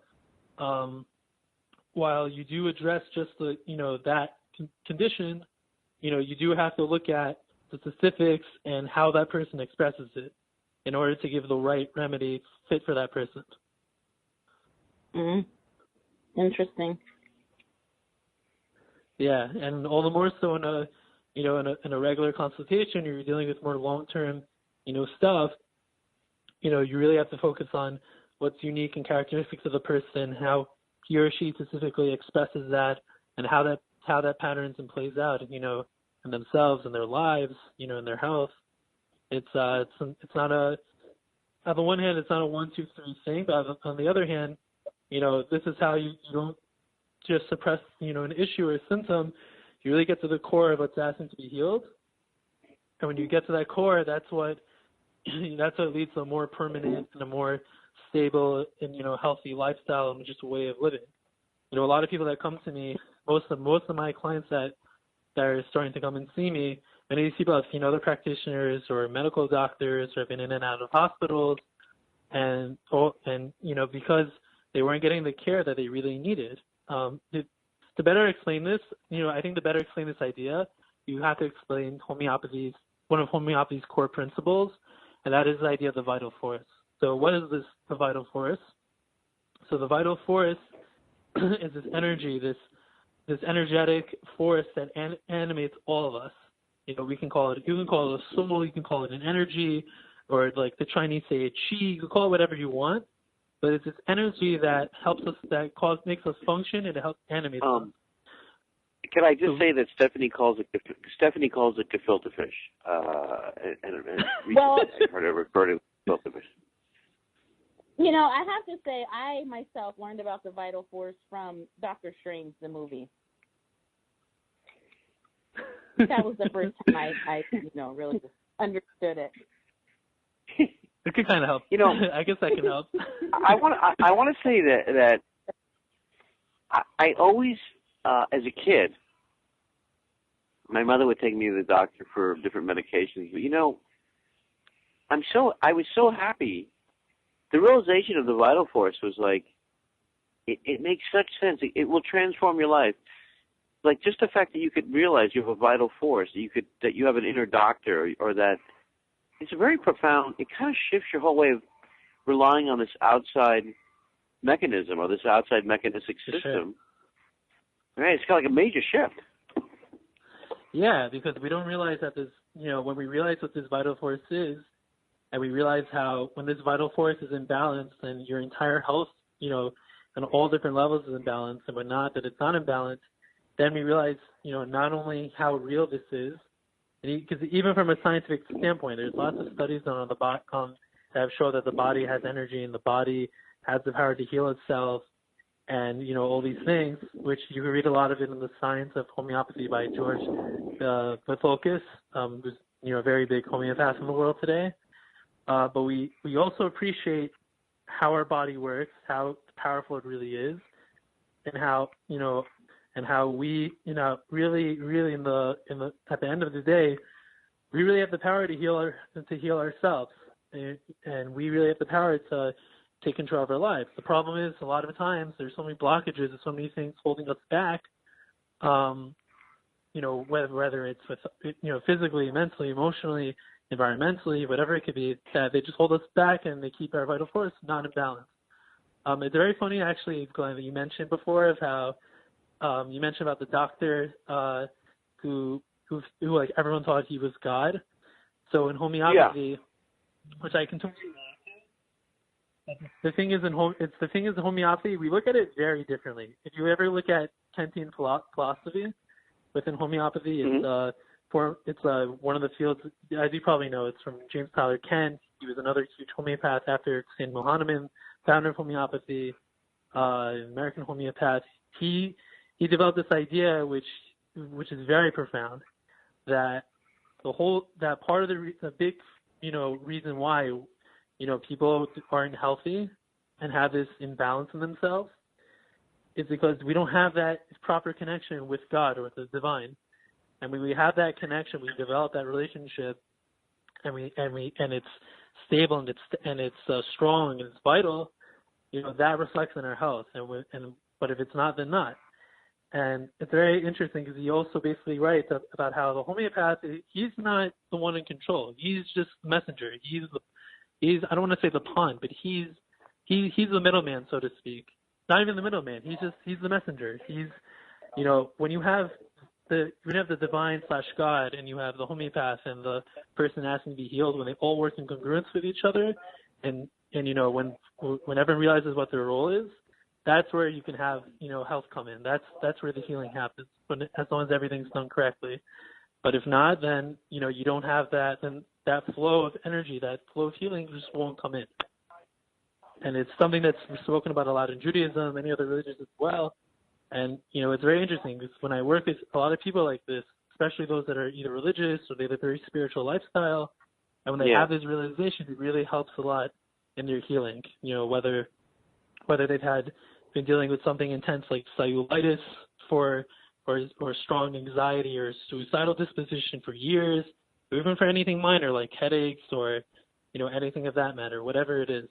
So you have that philosophy, although it's not the one or main philosophy of homeopathy. It's something that's very big, and for someone like me as an Orthodox Jew, that's something that speaks to me and many other people as well. I just want to say that I'm going to go to a lecture right after this. I'm actually heading over to Amherst College, and I wish I knew this guy's name. He's done some movies, and I will give him credit. I'm going to go see him. But one of his quotes, which I love on this poster for the movie. You are listening to the Vibrant Living Radio Network, the Vibrant Living Network. His quote was something like, "People could deal with extreme adversity. People could deal with all kinds of conditions. What they can't deal with is meaninglessness." And that he was saying the culture makes people feel meaningless. And I thought, it's so true. It's like when there's meaning and there's a sense of purpose, it shifts so much. What was I going to say? Oh, and I want to mention that we're doing this, one of our ongoing series. We're going to do an ongoing feature called The Healing Power of Homeopathy. There's so much there. I think what Ariel's saying about just a basic understanding of a vital force is huge. Hey, we come back. I got to mention Regulat. Regulat is our underwriter. They're a wonderful company. They're beyond the probiotic. It's a live food that regenerates your inner gut. Stay with us. Stephanie Alice will sing to you when we come back.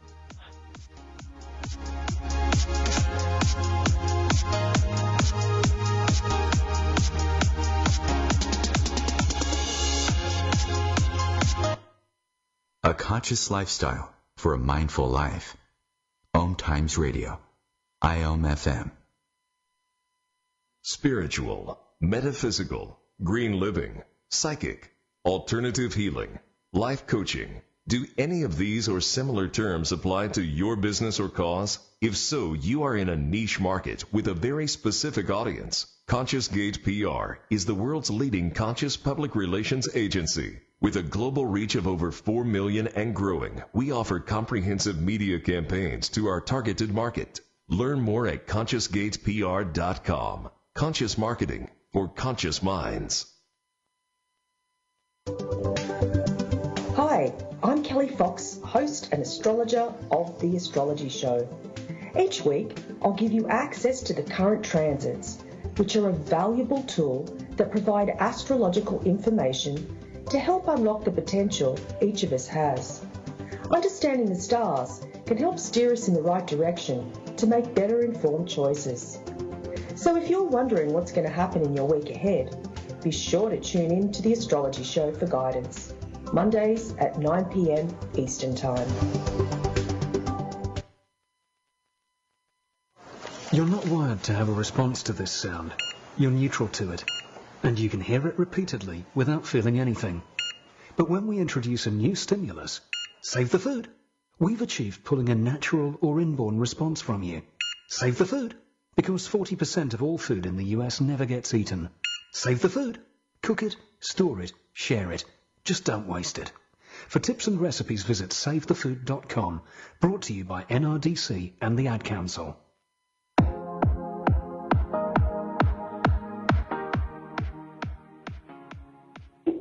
Is your life by design or by accident?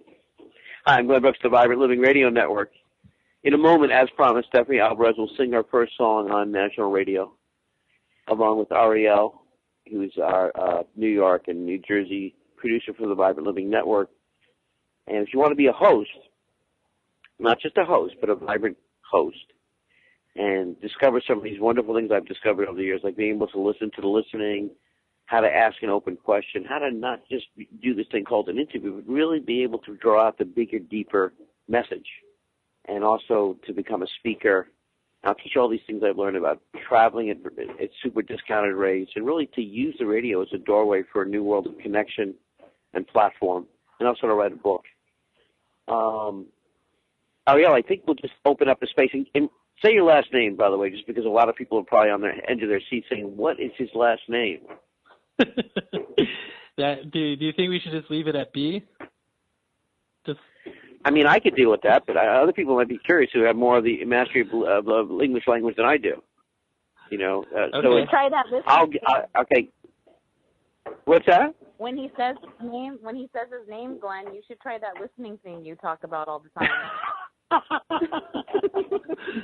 I think you might break the secrets if you do that. It's a very deep nonverbal experience, that thing. Thank you. Go ahead and say your last name. Go ahead. Last name is Baradarian. Baradarian. I've been hosting the show with him for 15 years. But now, Ariel Baradarian. He's an expert in goldfish hygiene, homeopathy, and how to pick up women at a basketball game, ladies and gentlemen. I can see I improv that. That was just totally improv. I don't even know what I was saying. I just improved it. And Stephanie owes... Thank you. Yeah, it was totally me. And then Stephanie owes her Jewish transformation to Ariel, is with us as well. She's still pondering what it's like to be Jewish. She got confused with being a Gentile for many, many years. She's with us tonight as well as the co-host producer here. And we all get lost in different things. Some of it's religion. I never really related to being Jewish. I kind of like some of the meals. I like sort of the people, and I like some of the philosophy. A lot of it I didn't like not being liked because I was Jewish, so I kind of kept it quiet. Then when my father was, he changed our last name. I changed our last name, so I became like a hidden Jew. So my first girlfriend, I'll never forget this, my first girlfriend was in elementary school. This was before I became a coach, by the way. I didn't pioneer the coaching work yet. And so she pulled me aside and she said, you know what? She goes, me and you are lucky. And I said, why? She goes, because me and you are Protestant. And she goes, the rest of them in there are Catholic. She goes, they have it really hard. This is fifth grade, by the way. This is Brenda Rarity speaking. I'm doing her voice as best as I could right now. And I said, really? Because what happened was I grew up in Kew Gardens, right? Now in Kew Gardens, everyone's Jewish. I was just around Jews. It was kind of like seeing the same shell turtle everywhere, you know? The one down the block was in the Holocaust. And so my whole world was Jewish, you know? And so when we moved to Long Island, I was in an identity crisis. I was thinking, yeah, I better decode myself because I don't know. I think I was like 5 or 6 or whatever. And so I kind of little by little, I guess, integrated. And then by the time I was in high school, I read my first mystical book. And it was like, oh, I read a book called 3 Magic Words by U.S. Anderson. I read that book in high school, and it was like, wow, I read that book and it really opened me. And then I actually, you know what, I'll tell you, I had a paper route, and I started to notice there was a light in people's eyes. And when they became alive, when they became uninhibited, the light would brighten. And I remember sitting on my bicycle. My parents never talked to me about this stuff. No one talked to me about this stuff. But I realized the light in the eyes, that's something. And you know, you can call all kinds of things. And it caught me. And these are things I couldn't speak about. And every so often I would pick it up somewhere, or someone would mention it, or be in a movie. And I thought, you know, by the way, my parents never said to me ever, your parents probably didn't either. My parents never said to me, hey, when you're around people and you listen a certain way, you bring them alive and have them become more creative. That's what you need to be doing in life. It wasn't until, I met this my son used to call this guy the crazy psychiatrist. This guy, Wayne London. I met Wayne, and he said, you know, Glenn, your whole purpose is about helping people have this profound connection. And he goes, that's how you'll be, you know, that's really why you're here. And the first time I met him, he was studying contact lenses and breast cancer, as well as contact lenses and depression. And he was studying light. So I remember I told you about the light in the eyes, and I met him. See, what happened was that when I went to school, I thought I was really stupid at school. But you see, I started meeting these people. And I remember there was one day I was sitting with this woman. She was the superintendent. She was she was superintendent of schools, and she had a specialty in a certain kind of education. And somehow she recognized in me something that I never experienced any other teacher recognize in me. And it was like, I all of a sudden realized, oh, there's a smartness, there's something that's way beyond what these schools could tell people about. And I guess little by little I got kind of, I don't know, nudged into life.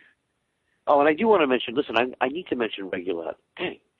You know, Dr. Cole Kane was going to do a segment on Regulat, and I totally got so, I think it might be your fault, Stephanie, I don't know. But we got into another whole conversation. Maybe. I need you to, stop me and say, let's talk about Regulat. So, Regulat is the, who's been somewhat to blame, right? The little Jewish thing, by the way, having someone to blame. It's just their transitional stage. You got to give her a break, Glenn. I've already given her more than a break. Yes. Remember what we rehearsed? Just please shut up. Yes, we set up all kinds of reminders so I was more aware, and then we somehow I didn't have that reminder. But anyway, Regulat. I just want to say something about Regulat, because Regulat, I did a whole series of shows on integrity in real food. Now, the concern I have with a lot of food supplements is they're not alive. They're not really. So what happened in the industry is they started to standardize. They made things conform to a certain standard. But as an example, ginger is an example, which is an amazing medicinal food, has all these cofactors, all these co-nutrients. And so with Regulat it's beyond just a probiotic. It also has all these live enzymes in it. It's a tonic that's helped people. It has helped people with all kinds of immune challenges. It's a wonderful, wonderful food supplement that we've given the Integrity in Real Food Award to. So in a moment, Stephanie is going to give you that website. Check out Regulat. And if you're feeling compromised, you want to build your immunity, I take Regulat every day unless I forget, and then I take it the next day when I remember. I thought that's a good philosophical base. When you forget something and you remember, do the good thing again. Stephanie, write that down as a reminder, okay, what I just said. I thought there was some wisdom in it.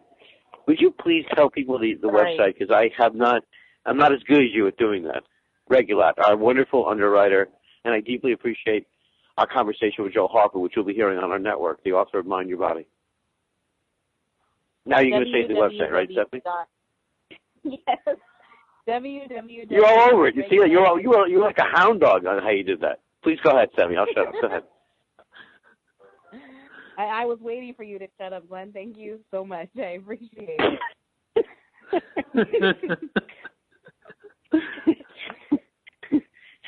www.regulat-usa.com. REGULAT. It's funny, Stephanie told me at some point tonight, over the 2 hours of our Vibrant Living Network, if she was going to brag about being a good speller and demonstrate it in some way, and it just came. So I just want to say you owe me a beer this time, even though I don't drink beer, funny enough. But I did catch it. So you said to me, you're going to show me you're a better speller than me, and I said, you've already won. I don't spell. That was my response. You said you're a better speller. I don't spell. Yeah. I think there's something, I want to ask you guys a question. Okay, here's a question. has there something you learned in your life or discovered in your life that's beyond time, and when you reference it, when you notice it, it's like a timeless moment, and you could still learn from it. So you had an experience, or something happened, and when you become aware or think about it, you realize the life lesson is stronger than ever. It doesn't matter when it occurred. You have a moment that you reflect on that just is so profound, and it keeps being profound no matter when you think about it again. I'm going to call in Stephanie first, okay? Just to be polite to her, because she's a lady here, and she's an empowerment lady. So let's ask her first. By all means. And she's also wearing a nicely designed T-shirt called Empowerment Sucks that I sent her. So I love her. So go ahead, Stephanie. There's actually what I find, Glenn, as I age, and I like to say I age like wine, not like fruit. Just throwing that out there. Oh, yeah, I was going to use this starting today. It's going to be on his website by the morning, so go ahead.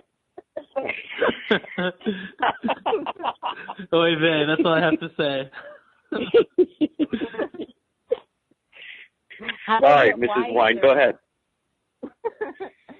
As I get wiser, things in my life, they change. Yeah. Like I can look at something, 10 years and think one way about it 1 year, and the next year I have a completely different perspective on it. So I would say moments that are profound to me actually change with each year that passes by.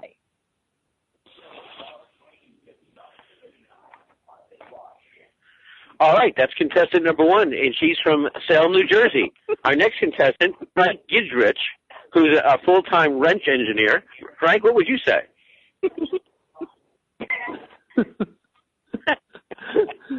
You calling on me here? Yeah, you're Frank. Go ahead. Yeah, just improv it. Go ahead. You're Frank. Go ahead. You've been married 40 years, so go ahead. Yeah. Alrighty. Well, yeah. As a young man at the age of 25, not really. Yeah. Wow. I would say I kind of agree with Stephanie. I think that there's been many moments I've also had where, the profoundness of it has changed. But I think there's been, I don't want to say event, but I guess the one experience in my life that's really been like that, I think, was when I lived in Israel for a year and a half. Just by the environment. My God, we actually got to move along. Did you believe we got to move along? Give out your website. Oh, okay. I forgot. I totally forgot we're coming back on. And this is my 50-second cue. I'm still getting used to this whole new game. It's like being at a ballpark at the beginning when the game starts. We've been listening to the Vibrant Living Network. The Vibrant Living Network. And Stephanie's going to sing to us tonight, but she'll sing next week if you miss it tonight. Look for the conversation with Joel Harper, who Stephanie calls Jonathan Glass for some reason. You're listening to the Vibrant Living Network, VibrantLivingConnections.com, Vibrant Living Connections. Remember to laugh and don't take this life too seriously. Hug someone, touch someone, and don't get too